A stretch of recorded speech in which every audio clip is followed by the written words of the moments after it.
Donnie and Dolly, the team is supported by ableauctions.ca. Closing your business? We can help.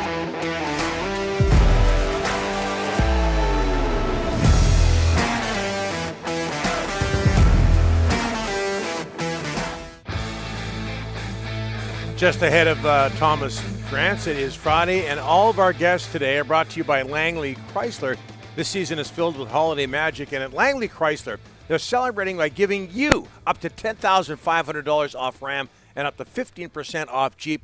As well, they're giving you an extra holiday cash gift, and they will donate a second cash gift to a family in need. To learn more, visit us online at langleychrysler.com. I didn't believe you when you said you used to chop wood. Yeah. And we have visual proof now of you doing just that. Yeah, that's me chopping wood.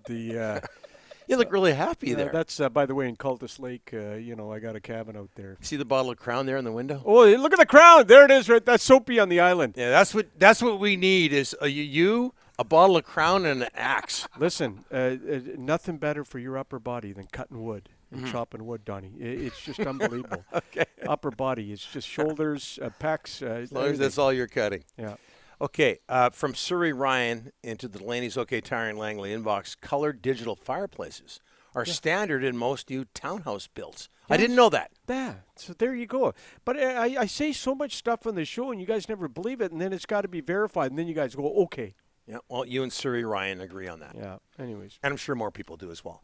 Okay, let's bring in Thomas Drance from the Athletic. Canucks and Jets tonight at Rogers Arena, the day after we find out about Jim Rutherford officially joining the Vancouver Canucks. Thomas, thanks for doing this, sir. How are you?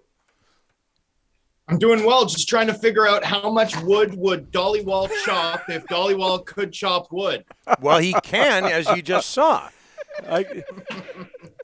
Thomas, don't underestimate me. I can chop a lot of wood. I can chop a lot of wood. I've always known you have some cutting edge, Rick. Jim Rutherford, Thomas, is he going to have autonomy? Well, at the outset, for sure. And, you don't bring in a guy like Jim Rutherford to micromanage him, right? I mean, that's apparent. And I like the fact that they brought in a president. I think that's something this organization sorely needed. I think you could tell that there was recognition from on high that was needed, particularly with Francesco's crack, that if I had a president, I wouldn't have to be doing this on Monday. And so, we'll see. I mean, the thing is that you'd expect anyone incoming to have autonomy. The question is, does that autonomy last when times get tough? Right? That's been the question in the past with this ownership group. That'll be the question with Rutherford. At the outset, I think he'll have some leeway to make some changes, and I'd expect we'll start to see him build out and figure out exactly what this organization will look like under his leadership pretty much right away. Just as a whole, Jim Rutherford, does it make sense for the Canucks, given his history, his age, all of that, his accomplishments as well? That's a really interesting question. I think it's a tough one to answer. It's hard to know if Rutherford is the right man for this franchise at this moment, right? But I think we need to give him some leeway and see exactly what choices he makes before we, dive too much into either side of the ledger. But the thing I'd note about Rutherford is, he had a lot of success early on in Pittsburgh building a win now team, right? Building a team that was all in, trading every first round pick available to him, trying to flesh out, he rebuilt the blue line successfully. He built a championship quality third line. He successfully constructed a team with the horses to win consecutive Stanley Cups in Pittsburgh. But this team right now, this Canucks team, I think they're in a really delicate moment in terms of what they need. You're looking at a team that doesn't have a lot of prospects. They're asset poor in terms of the types of assets that might lubricate deals on the trade market. They don't have, a ton of picks coming in future years. They don't have a ton of cap flexibility. They have a lot of expensive underperforming pieces, and they have a young core, that based on their performance to this point in the season now has some question marks surrounding them. How exactly do you get this team back to contention? I think it's a more sophisticated situation that he's inheriting, and how he navigates that's going to be fascinating because it's not like anything he navigated in Carolina nor in Pittsburgh. So this is slightly uncharted waters, for someone with Rutherford's track record. Thomas, let's, you know hockey people. They like to hire people they're familiar with. It happens all the time. When you look at the new GM, and it could be weeks and months before new GM's name, we don't know. But anyways, who are some of the names you're hearing and could possibly end up in Vancouver?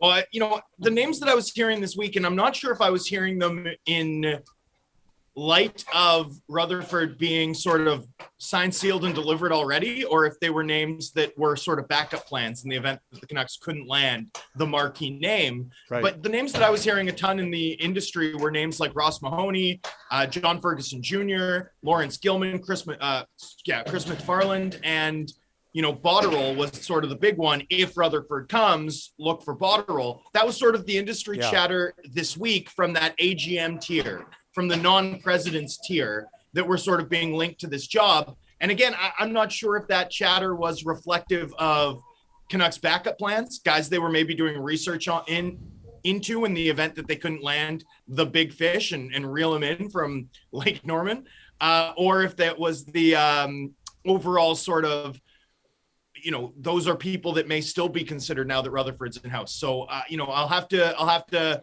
throw my axe back into the woodpile, Rick, and see what comes up from the clucking hens in the industry. But those were sort of the names I heard this week, and I'm not exactly sure how the Rutherford hire changes that context. What I will say is I would not be shocked at all if Rutherford's stamp began to be felt by this organization, as soon as this weekend.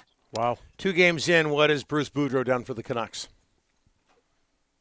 I think he's been a breath of fresh air. I think he's given a lot of confidence and some swagger to the fan base. But in terms of their overall form, I thought we saw one really good game against the Kings, and thought we saw one game that looked an awful lot like the Canucks we've seen all season against the Boston Bruins.